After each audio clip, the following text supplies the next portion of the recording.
Assalamualaikum warahmatullahi wabarakatuh. Saya Sherly Agustina akan mempresentasikan mengenai akuntansi untuk valuta asing, yaitu penjabaran laporan keuangan dalam mata uang asing. Menurut PSAK 10, pengaruh perubahan nilai tukar valuta asing, mata uang fungsional adalah mata uang pada lingkungan ekonomi utama di mana entitas beroperasi, sedangkan mata uang penyajian adalah mata uang yang digunakan dalam penyajian laporan keuangan. Perbedaan antara mata uang penyajian dan mata uang fungsional dapat terjadi dalam dua kondisi berikut. Pertama, entitas tunggal yang mencatat transaksinya dalam mata uang fungsional dan menyajikan laporan keuangan dalam mata uang asing atau sebaliknya. Kedua, entitas anak, asosiasi, atau cabang yang beroperasi di luar negeri yang mencatat transaksi dan menyajikan laporan keuangan dalam mata uang fungsional, tetapi entitas induk atau investor atau pusat memiliki mata uang penyajian yang berbeda atau mata uang asing atau sebaliknya. Menurut PSAK 10, ada dua metode dalam penjabaran laporan keuangan, yaitu metode translasi dan metode pengukuran kembali. Metode translasi digunakan jika penjabaran laporan keuangan dilakukan dari mata uang fungsional ke mata uang lain yang berbeda dengan mata uang fungsionalnya. Kondisi yang dapat diterapkan dalam metode translasi adalah: pertama, entitas tunggal yang mencatat transaksinya dalam mata uang fungsional dan menyajikan laporan keuangan dalam mata uang asing. Kedua, entitas anak atau asosiasi atau cabang yang mencatat transaksi dan menyajikan laporan keuangan dalam mata uang asing fungsional, namun entitas induk atau investor memiliki mata uang penyajian yang berbeda atau mata uang asing. Metode pengukuran kembali digunakan jika penjabaran laporan keuangan dilakukan dari mata uang asing ke mata uang fungsionalnya. Metode ini diterapkan dalam kondisi sebagai berikut. Pertama, entitas tunggal yang mencatat transaksinya dalam mata uang asing dan menyajikan laporan keuangan dalam mata uang fungsional. Kedua, entitas anak atau asosiasi yang beroperasi di luar negeri dan mencatat transaksi dan menyajikan laporan keuangan dalam mata uang lokal tempat beroperasi, namun mata uang fungsionalnya sebenarnya sama dengan entitas induk. Metode translasi digunakan jika penjabaran dilakukan dari mata uang fungsional ke mata uang asing, sedangkan metode pengukuran kembali digunakan jika penjabaran dilakukan dari mata uang asing ke mata uang fungsional. Berikut ini bagan 10.1, yaitu perbedaan metode translasi dan pengukuran kembali. Berikut istilah yang digunakan pada tabel 10.1 dan 10.2. Pos moneter adalah unit mata uang yang dimiliki dan aset serta liabilitas yang akan diterima atau dibayarkan dalam jumlah unit mata uang yang pasti atau dapat ditentukan, misalnya kas, piutang, dan utang. Pos moneter adalah unit mata uang yang dimiliki dan aset serta liabilitas lain yang termasuk dalam pos moneter, misalnya biaya dibayar di muka, persediaan, aset tetap, dan liabilitas tangguhan. Kurs penutup adalah nilai tukar spot pada akhir periode pelaporan. Kurs akuisisi adalah nilai tukar spot pada tanggal akuisisi. Saldo laba akuisisi adalah saldo laba pada saat ekuitas diakuisisi oleh investor. Kemudian, saldo laba pasca akuisisi adalah saldo laba pada periode setelah ekuitas diakuisisi oleh investor. Berdasarkan tabel 10.1, aset dan liabilitas moneter menggunakan kurs yang sama dengan aset dan liabilitas non-moneter. Modal saham dan saldo laba prakuisisi dijabarkan dengan kurs tanggal akuisisi. Pada periode setelah akuisisi, modal saham yang dijabarkan dengan kurs tanggal akuisisi dan saldo laba pasca akuisisi dihitung sebagai berikut. Berikutnya tabel 10.2, yaitu kurs dalam metode translasi dan pengukuran kembali. Jadi, pada metode translasi hanya ada 5 jenis kurs yang digunakan, yaitu kurs tanggal akuisisi ekuitas, kurs penutup periode sebelumnya, kurs penutup periode berjalan, kurs rata-rata periode berjalan, dan kurs tanggal dividen. Kertas kerja terdiri dari pos neraca saldo yang terdiri dari pos laporan posisi keuangan dan laba rugi. Informasi neraca saldo dipisah antara saldo normal debit dan kredit agar dapat dihitung selisih penjabaran yang dihasilkan. Contoh 10.1, PT Induk mengakuisisi 80% kepemilikan atas saham PT Anak yang beroperasi di Singapura pada tanggal 2 Januari 2015 senilai 60.000 dolar Singapura. Mata uang fungsional dan penyajian PT Induk adalah rupiah, sedangkan mata uang fungsional dan penyajian PT Anak adalah dolar Singapura.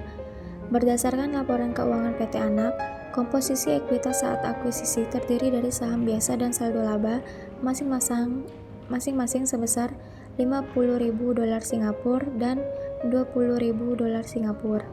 Pada saat akuisisi, seluruh nilai tercatat aset dan liabilitas PT Anak sama dengan nilai wajarnya.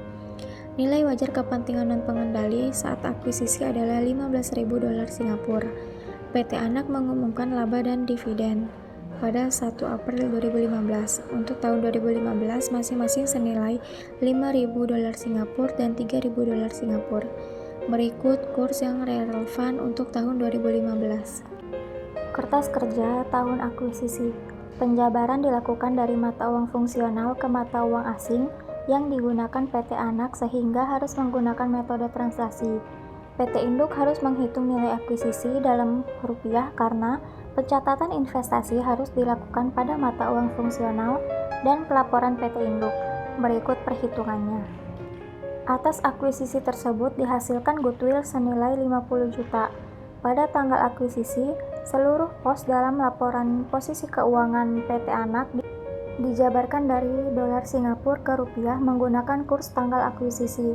Hal ini untuk menandakan bahwa kurs tanggal akuisisi tersebut adalah kurs historis sehingga kurs yang relevan untuk pos-pos laporan posisi keuangan sebelum tanggal akuisisi menjadi tidak berlaku lagi. Berikut proses penjabaran pada tanggal akuisisi.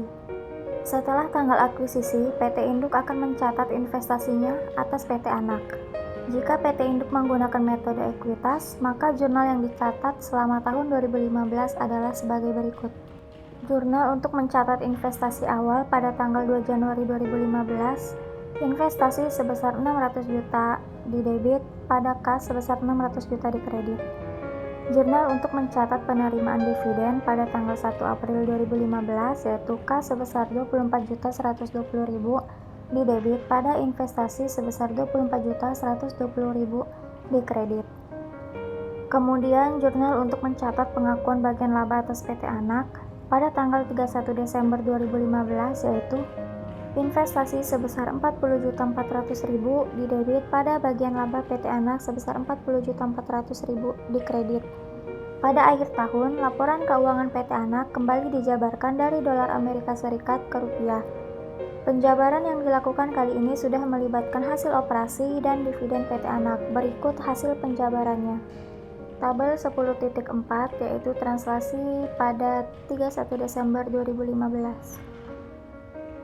Pada tabel 10.4 dilihat bahwa transaksi laporan keuangan menghasilkan selisih di bagian kredit sebesar 10.450.000. Selisih tersebut akan diakui sebagai penghasilan komprehensif lain di ekuitas pada laporan keuangan PT Anak dalam rupiah.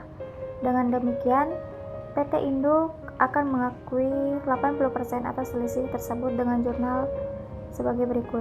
Pada tanggal 31 Desember 2015, untuk mencatat pengakuan bagian penghasilan komprehensif lain atas PT Anak yaitu investasi pada PT Anak sebesar 8.360.000 di debit pada penghasilan komprehensif lain sebesar 8.360.000 di kredit. Menurut PSAK 10, setiap goodwill yang timbul pada akuisisi suatu kegiatan usaha luar negeri dan setiap penyesuaian nilai wajar jumlah tercatat suatu aset dan liabilitas yang timbul harus diperlakukan sebagai aset dan liabilitas dari kegiatan usaha luar negeri itu. Dengan demikian, aset dan liabilitas tersebut harus dinyatakan dalam mata uang fungsional dari kegiatan usaha luar negeri dan harus dijabarkan menggunakan kurs penutup. Penjabaran ini dapat menimbulkan selisih akibat perbedaan kurs penutup antar periode. Penjabaran goodwill dalam kasus ini adalah sebagai berikut. Selisih penjabaran 750.000 diakui sebesar 80% oleh PT Induk dengan menjurnal sebagai berikut. Jurnal untuk mencatat pengakuan selisih penjabaran atas PT Anak pada tanggal 31 Desember 2015, investasi pada PT Anak sebesar Rp600.000 di debit pada penghasilan komprehensif lain sebesar Rp600.000 di kredit. Berdasarkan serangkaian jurnal yang dicatat oleh PT Induk di atas, maka diperoleh saldo investasi pada PT Anak akhir tahun 2015 senilai Rp616.280.000 dan bagian laba atas PT Anak senilai Rp40.400.000. Angka tersebut dapat diuji dengan perhitungan jurnal eliminasi di bawah ini. Berdasarkan tabel 10.5 diperoleh jurnal eliminasi untuk mengeliminasi investasi dan ekuitas pada PT Anak. Saham biasa 500 juta, saldo laba 200 juta, bagian laba atas PT Anak 40.400.000, pada bagian laba kepentingan dan pengendali 10.100.000, dividen diumumkan pasca 30.150.000, investasi PT Anak 576.280.000, kepentingan dan pengendali 144.070.000. Jurnal untuk mengeliminasi investasi dan pengakuan goodwill sebesar 50 juta di debit pada investasi PT Anak sebesar 40 juta dan kepentingan dan pengendali sebesar 10 juta di kredit. Selain itu, penghasilan komprehensif lain dalam laporan keuangan PT Anak dieliminasi dan dialokasikan antara PT Induk dan kepentingan dan pengendali dengan jurnal sebagai berikut. Penghasilan komprehensif lain sebesar 10.450.000 di debit, investasi pada PT Anak sebesar 8.360.000 di kredit, kepentingan dan pengendali 2.090.000 di kredit. Selisih penjabaran 750.000 disesuaikan pada saldo goodwill untuk mencerminkan saldo dengan kurs penutup. Jurnal eliminasi yang telah dibuat selanjutnya dimasukkan ke dalam kertas kerja konsolidasian sebagai berikut.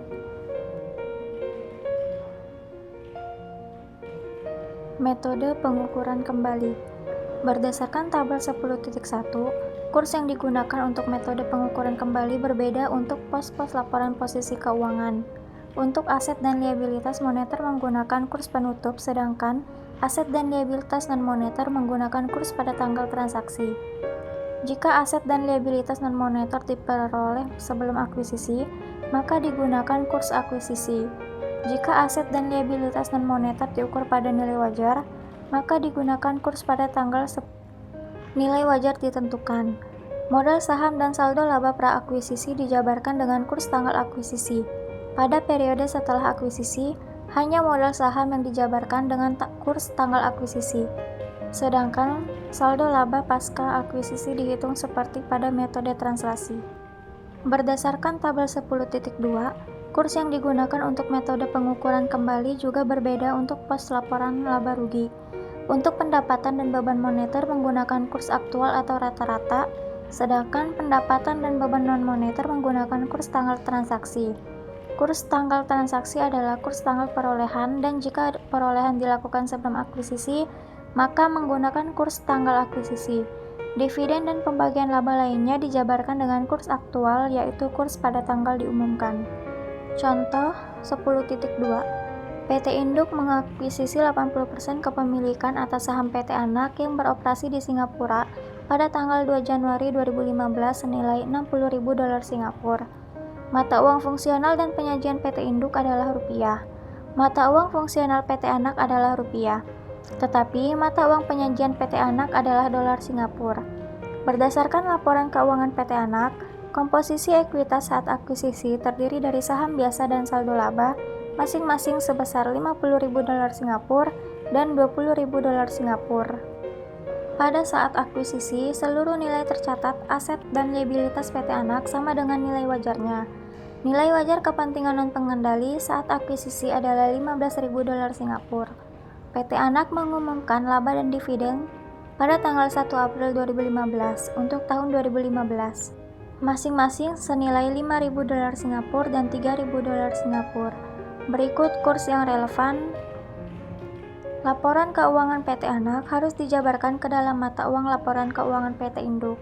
Penjabaran dilakukan dari mata uang asing ke mata uang fungsional PT Anak, sehingga metode penjabaran adalah pengukuran kembali. PT Induk harus menghitung nilai akuisisi dalam rupiah karena pencatatan investasi harus dilakukan pada mata uang fungsional dan pelaporan PT Induk. Berikut penghitungannya. Akuisisi tersebut dihasilkan goodwill senilai $50 juta. Pada tanggal akuisisi, seluruh pos dalam laporan posisi keuangan PT Anak dijabarkan dari dolar Singapura ke rupiah menggunakan kurs tanggal akuisisi. Hal ini untuk menandakan bahwa kurs tanggal akuisisi tersebut adalah kurs historis, sehingga kurs yang relevan untuk pos laporan posisi keuangan sebelum tanggal akuisisi menjadi tidak berlaku lagi. Berikut proses penjabaran pada tanggal akuisisi. Berikut tabel 10.12 transaksi pada tanggal akuisisi 2 Januari 2015. Untuk aset atau liabilitas non-moneter dijabarkan dengan kurs aktual perolehannya. Aset non-moneter yang terdapat pada PT Anak adalah persediaan, tanah, dan mesin. Sementara itu, untuk liabilitas PT Anak semuanya bersifat moneter. Berikut kurs aktual perolehan aset non-moneter. Beberapa aset non-moneter diperoleh pada tahun 2014 dan seharusnya dijabarkan menggunakan kurs tanggal perolehannya tersebut.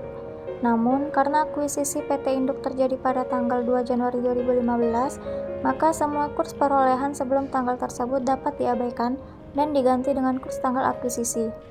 Berikut penjabaran aset non-moneter PT Anak per 31 Desember 2015. Berdasarkan tabel 10.13 dapat dilihat bahwa masing-masing aset non-moneter dijabarkan sesuai kurs perolehannya kecuali diperoleh sebelum akuisisi oleh PT Induk.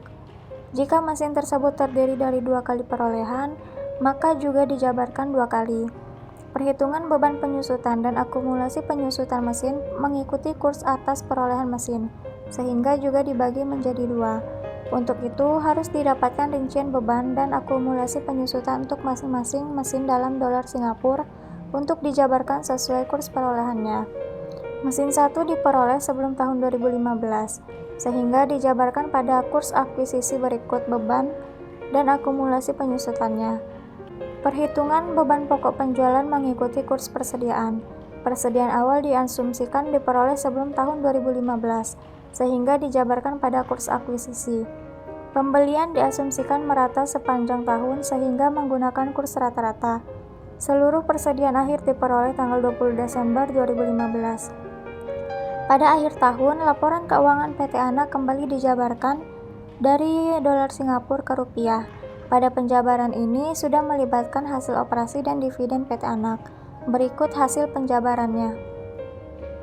Pada tabel 10.14 dapat dilihat bahwa penjabaran laporan keuangan menghasilkan selisih di bagian debit sebesar Rp10.600.000. Selisih tersebut akan diakui sebagai rugi di laporan laba rugi PT Anak dalam satuan rupiah. Bagian laba atas PT Anak yang diakui oleh PT Induk termasuk rugi akibat pengukuran kembali tersebut. Jika PT Induk menggunakan metode ekuitas, maka jurnal yang dicatat selama tahun 2015 adalah pada tanggal 2 Januari 2015, jurnal untuk mencatat investasi awal, investasi pada PT Anak sebesar Rp600 juta di debit, pada kas sebesar Rp600 juta di kredit. Jurnal untuk mencatat penerimaan dividen pada tanggal 1 April 2015, kas sebesar Rp24.120.000 di debit, pada investasi PT Anak sebesar Rp24.120.000 di kredit. Jurnal untuk mencatat pengakuan bagian laba atas PT Anak pada tanggal 31 Desember 2015 yaitu investasi pada PT Anak sebesar Rp34.168.000 pada bagian laba atas PT Anak sebesar Rp34.168.000 di kredit. Berdasarkan serangkaian jurnal yang dicatat oleh PT Induk di atas, maka diperoleh saldo investasi pada PT Anak akhir tahun 2015 senilai Rp610.048.000 dan bagian laba atas PT Anak senilai Rp34.168.000. Angka tersebut dapat diuji dengan perhitungan jurnal eliminasi di bawah ini. Berdasarkan tabel 10.15 diperoleh jurnal eliminasi sebagai berikut. Saham biasa 500 juta, saldo laba 200 juta, bagian laba atas PT Anak 34.168.000. Pada bagian laba kepentingan non-pengendali sebesar 8.542.000, dividen diumumkan 30.150.000, investasi pada PT Anak 570.048.000, kepentingan non-pengendali 142.512.000. Jurnal untuk mengeliminasi investasi dan pengakuan goodwill. goodwill sebesar 50 juta di debit, pada investasi PT anak sebesar 40 juta di kredit, dan kepentingan non-pengendali 10 juta di kredit. Menurut PSAK 10, setiap goodwill yang timbul pada akuisisi suatu kegiatan usaha luar negeri dan setiap penyesuaian nilai wajar jumlah tercatat suatu aset dan liabilitas yang timbul pada akuisisi kegiatan usaha luar negeri tersebut harus diperlakukan sebagai aset dan liabilitas dari kegiatan usaha luar negeri itu. Jika penjabaran dilakukan dengan metode pengukuran kembali, maka goodwill adalah aset non-moneter sehingga dijabarkan menggunakan kurs tanggal akuisisi dan tidak ada selisih penjabaran antar periode. Berdasarkan jurnal eliminasi yang ada, selanjutnya dimasukkan ke dalam kertas kerja konsolidasian sebagai berikut. Pada tahun 2016, penjabaran dilakukan dengan cara yang sama menggunakan kurs yang relevan untuk tahun 2016.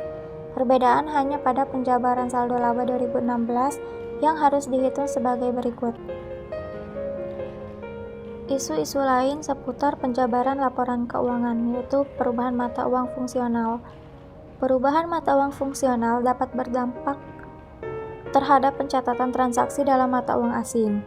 Jika mata uang fungsional semula adalah rupiah, maka transaksi dalam dolar Amerika Serikat perlu dijabarkan ke pencatatan dalam rupiah. Namun, jika mata uang fungsional dan pelaporan kemudian berubah menjadi dolar Amerika Serikat, maka transaksi dalam dolar Amerika Serikat bukan lagi transaksi dalam mata uang asing karena sudah dalam mata uang fungsionalnya. Perubahan mata uang fungsional dapat berdampak terhadap penjabaran laporan keuangan dalam mata uang asing. Jika mata uang fungsional entitas induk adalah rupiah, maka laporan keuangan entitas anak dalam dolar Amerika Serikat perlu dijabarkan ke dalam rupiah untuk kepentingan konsolidasi. Namun, jika mata uang fungsional dan penyajian entitas induk kemudian berubah menjadi dolar Amerika Serikat, maka laporan keuangan entitas anak berubah dalam dolar Amerika Serikat. Tidak perlu lagi dijabarkan karena sudah dalam mata uang fungsional entitas induknya. Kemudian transaksi antar entitas. Setelah dilakukan penjabaran, proses konsolidasi yang dilakukan mengikuti proses konsolidasi normal, seperti eliminasi saldo antar kelompok dan transaksi antar kelompok dari suatu entitas anak. Namun, suatu aset atau liabilitas moneter antar kelompok, baik jangka pendek atau jangka panjang, tidak dapat dieliminasi terhadap liabilitas atau aset antar kelompok tanpa menunjukkan hasil konsolidasian. Baiklah, hanya ini yang dapat saya sampaikan. Mohon maaf apabila ada kesalahan. Terima kasih. Wassalamualaikum warahmatullahi wabarakatuh.